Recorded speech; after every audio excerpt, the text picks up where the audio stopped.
Hello, my name is Evan, and this is Ethan Thomas, my Hello. brother, my partner in arms. On Lord. And today we're talking about how everything is temporary. Sit down with that for a second. Everything is temporary. But that's the beauty of it all. Everything is temporary. Your life is temporary. Happiness is temporary. Sadness is temporary. Joy is temporary. Depression is temporary. Exhaustion is temporary. Everything is just a feeling you feel in that moment for maybe a moment, maybe a couple years, a couple minutes. It's all just temporary. So you gotta live your life to the fullest. Hurt is temporary, but also happiness is temporary. It's two sides of the same coin, inexplicably bound. I just stole that from Arcane. So Banger show. banger show. I could make a whole video on that and how I think season 2 just wasn't as passionate as season 1. But we're not going to talk about that because I actually had a thought about what Evan was saying. He said even happiness isn't temporary.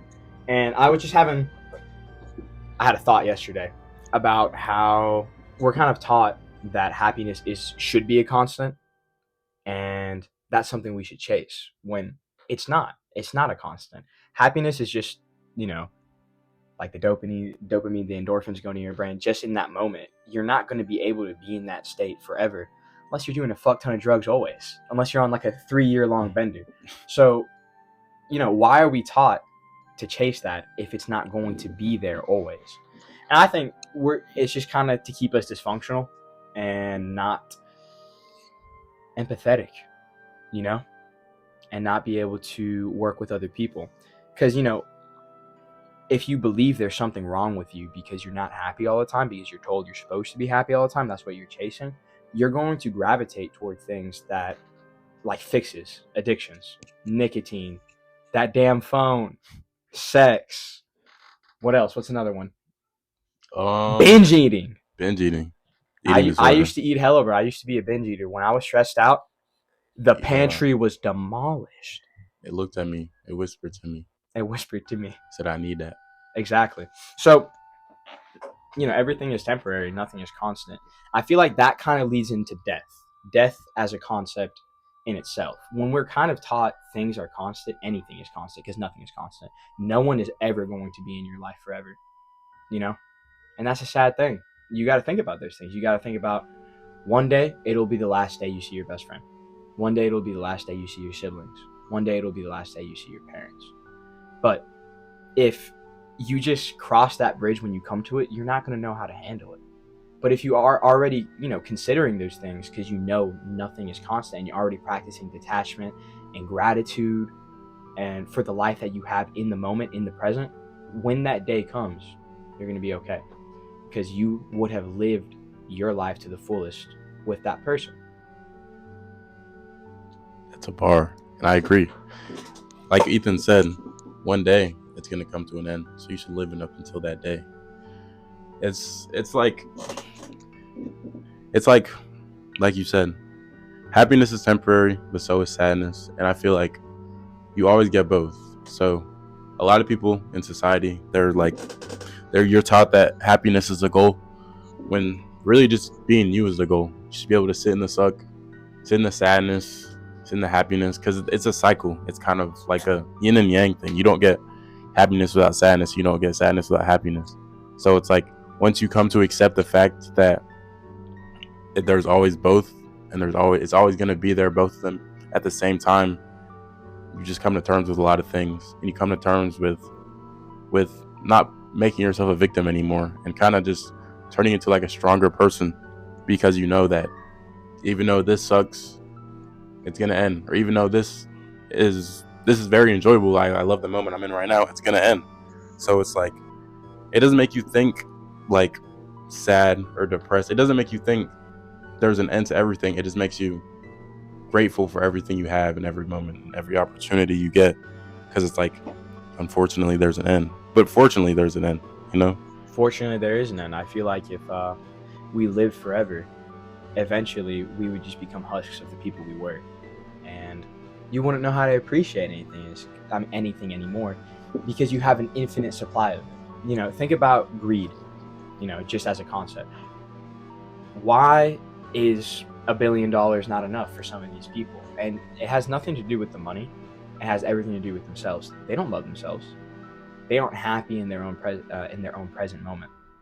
And to me, that is like the true wealth, to be able to sit in any moment and be grateful that you are alive, no matter what the circumstances, because that is the gift. Life is a gift. Some people, you know, they die, and obviously everyone knows this, but I feel like a lot of people don't really sit on how lucky every single individual is that is alive right now, because we are so incredibly lucky. You know, um, like miscarriages. Like a lot of our parents have had miscarriages, and that's so sad. But that's a moment to be appreciative for your life and for your mother's life, that your mother didn't die through that or stuff like that. I feel like a lot of times we kind of just want to ignore these topics or put them to the side, like when we go through loss and whatever, instead of like celebrating. When your grandma dies, you should be throwing a party, damn it, to celebrate how amazing it was that she lived that long. My fit is low-key fresh as fuck at the funeral, bro. I'm not gonna lie, bro. Exactly, bro. For my grandma. Because she would have loved to see me in that fit, And I feel like a lot of times funerals just kind of become a breeding ground for toxicity and just stagnation. Feel your feelings. If you're going to cry at a funeral, cry as hard as you can. Because that is, you're with your family, you're with your community. That's where it is to mourn. But I feel like a lot of people just make it about themselves. They don't want to see other people cry. They don't want to see other people happy or laugh. I remember this one time I was at my great grandma's funeral, and I hadn't seen my cousin in so long, and we were having a good time. And someone came up behind us and was like, "Stop laughing! You can't do that." But our great grandma would have been laughing with us too. Facts. Like you said, funerals. I mean, it's a sad topic, but it should be like the celebration of death. You know what I'm saying? And another thing that you said, it's like people they don't live in the moment, and they don't live in the present, and they don't live for the now. They just live for the next. And you can have goals and you can have aspirations, but you have to remember, like, it's only you now, right now, in this time frame. You don't get to see the future or go back in the past. You get to be who you are right now, and you're extremely lucky to be who you are. You're extremely lucky to be present in this timeline, in this point in time. We can sit on this phone and talk to the people with our mics. We're in such a lucky time frame to be in, that you should take hold of every opportunity, because you're not going to get that in the future, and you're going to lose it. So it's like take advantage of that stuff, and accept that I don't know, just accept who you are through the good and the bad and the ugly, because it defines you. And the moments, the bad, everything, it defines you, and it sculpts you into the person who you're going to be. So remembering that it's an amazing thing. So those temporary moments, it defines your temporary life. So yeah, everything is temporary. It really is. And now we're delving into a whole new area here. Yeah. I think people not being able to cope with death, or with the fact that everything is temporary, leads to self-hatred. Because, a lot of people just walk around, and the biggest loser they know in their head is themselves. The biggest person they bully is themselves. And I feel like that if we just took a moment to really be grateful, and to really just look around and like, I'm so grateful for myself. I'm so grateful for my body. I'm so grateful I have 5 fingers. Some people don't. I'm so grateful I have both my hands. I'm so grateful I have my eyesight, my hearing, all these things. And obviously to some people that might seem silly. It's like, well, I've had my hearing my whole life. But put it into perspective. There is so much to be grateful for always. The wind, the trees, how the sand feels underneath your feet, or how the grass feels. That's a beautiful feeling. And I'm so grateful personally to be able to experience those things, because one day I won't be able to. And that's okay. Because everything comes to an end. And then also, so you must live for that. Very true. With self-hatred, I feel like a lot of us just got to go look at baby photos of ourselves. Because, you're just a kid. You're just a little person. You never stop being your parents' baby. You never stop being that beautiful little soul. But then a lot of us just hear horrible things about us or feel horrible things about ourselves because of our environments as we grow up, and then we internalize those things, and then we form a fear of death because we can't kill off the part of our ego that is actively killing us, you know? So I feel like a lot of people who are so afraid of death, they can't even fathom that one day they themselves will die. It's because they aren't, allowing themselves, like the seasons, to change. You die in the winter, and then in the spring, you grow again. In the summer, you get to have all your fun. In the fall, you start to hunker back down for your next death. And obviously, I'm not talking about the real seasons. I think every single person has their own seasons. The way my mom looks at it, with women, and like their periods, it's like seasons and stuff. But then men also have seasons. I believe, what she was saying was that, I don't know where this is from, like what belief system or like where this comes from. I just heard this from my mom. But like women, their seasons last a month, right? And it ends like with the period and whatever. And then with men, it all happens in like one day. Like their season is one day. But yeah, ego death. Don't be afraid of that.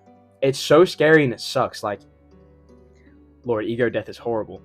But I feel like the more we experience ego death, the more we become comfortable that time is always moving forward. And one day, our time will run out and time will keep moving forward. And that's a scary thought. Or it can be a scary thought if you haven't really sat with your mortality and that you yourself are temporary. And then I feel like we waste our youth because we don't know that everything is temporary. We don't sit with that. We do things that, if you really were grateful for everything around you and then you just took a personal inventory, reassessed the situation, do I want to be here right now if I was thinking about tomorrow being my last day? No, I don't want to be here right now, actually. I'd prefer to be doing this. I want to pursue this instead. Stuff like that. People kind of get lost in that they have so much time that they just lose all the time they have because they just never act on it. I agree a lot. Time is finite, and you don't get a lot of it. You feel like you do, but at the same time you don't. It's a weird little cycle. It's a weird phenomenon. Time feels weird. The days are slow, but the years are so fast. So it's like, what can you do? That's a bar. What can you do? So it's like, the only thing you can do, like I said, is live in the present. The sun feels good on my skin. I laughed and cried today, and I woke up. And that's how you should look at every day. Yeah, I feel like the putting a like gratitude schedule or gratitude practice into your schedule, like waking up and the first thing you do is you roll out the bed, you sit down and you list everything you're grateful for. And even like, I like to pray in the mornings. I pray and I just talk about everything that humbles me and that I am grateful for. I'm so humbled by how hardworking my father is and how empathetic my mother is and how cute my siblings are. Stuff like that. And I'm so grateful for all those. I'm so humbled by my buddy Evan right here and just how much I've got to see him grow. For you as well. Thank you, bro. For how long we've been friends. And that's a beautiful thing. I feel like when we surround ourselves around people who also aren't coping with death, we're all losers. We're all losers and we're not living life to the fullest. But when you surround yourself with people who they wake up every day and they're like, I'm going to be better than I was yesterday. And even if I'm not, I understand progress isn't linear. I'm still making the effort. You and those people, those relationships will accelerate everything. And then that will be time well spent. Time well spent. I think low-key, we'll leave it on that. I agree. Well spent. Time well spent. Time is well spent. I am Ethan Thomas. I make music and a lot of other stuff. And this is my best friend, Evan. You not shit on TikTok? Hit him up. Go check out his shit. Fire.